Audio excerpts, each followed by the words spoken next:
माता पिता का असली सहारा बहू होती है, ना कि बेटा। गर्मियों की छुट्टी में 15 दिन के लिए मायके जाने के लिए गणेश ने अपनी पत्नी ज्योति और दोनों बच्चों को रेलवे स्टेशन छोड़ने गया तो मैडम जी ने सख्त हिदायत दी। जी बाबूजी का ठीक से ध्यान रखना और समय समय पर उन्हें दवाइयाँ और खाना खाने को कहिएगा।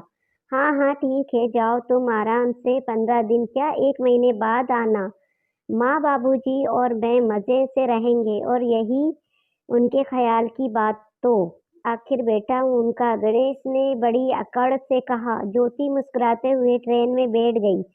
कुछ देर में ही ट्रेन चल दी। उन्हें छोड़कर घर लौटते वक्त सुबह के 8:30 ही हुए थे।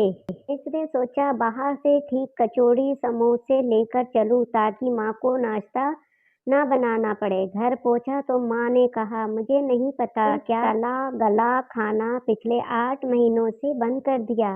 वैसे तुझे पता भी कैसे होगा, तू कौन सा घर में रहता है। आखिरकार दोनों ने फिर दूध ब्रेड का ही नाश्ता कर लिया। नाश्ते के बाद गणेश ने दवाई का डब्बा उनके सामने रख दिया और दवा देने लेने को कहा तो माँ जी बोली, हमें क्या पता कौन सी दवा लेनी है, रोज तो बहू निकाल कर ही देती है। गणेश ने ज्योति को फोन लगाकर दवाई पूछी और उन्हें निकाल कर खिलाई। इसी तरह ज्योति के जाने के बाद गणेश को उसे अनगिनत बार फोन लगाना पड़ा। कौन सी चीज कहाँ रखी है, माँ जी बाबूजी को क्या पसंद है क्या नहीं, कब कौन सी दवाई देनी है। रोज माँ बाबूजी को बहू बच्चों से दिन में 2 या 3 बार बात करवाना।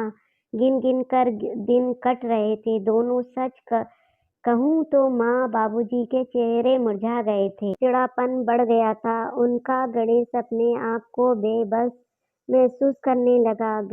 गणेश को उन दिनों का अकेलापन देखा नहीं जा रहा था। आखिरकार गणेश को सारी अकड़ और एक बेटा होने के अहम को ताक पर रखकर 1 सप्ताह बाद ही ज्योति को फोन करके बुलाना पड़ा। और जब ज्योति और बच्चे वापस घर आए तो दोनों के चेहरे की मुस्कुराहट और खुशी देखने लायक थी। वैसे जैसे पतझड़ के बाद किसी सूखे वर्ष की साख पर हरी पत्तियां खिल उठी हो, और ऐसा हो भी क्यों नहीं। आखिर उनके परिवार को अपने कर्मों से रोशन करने वाली उनकी ज्योति जो आ गई थी। गणेश को भी इन दिनों में एक बात बाखूबी समझ आ गई थी, और वो यही कि वृद्धा माता पिता के बुढ़ापे में असली सहारा एक अच्छी बहू ही होती है, ना कि बेटा। तो दोस्तों कैसी लगी कहानी?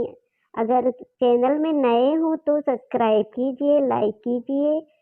शुक्रिया।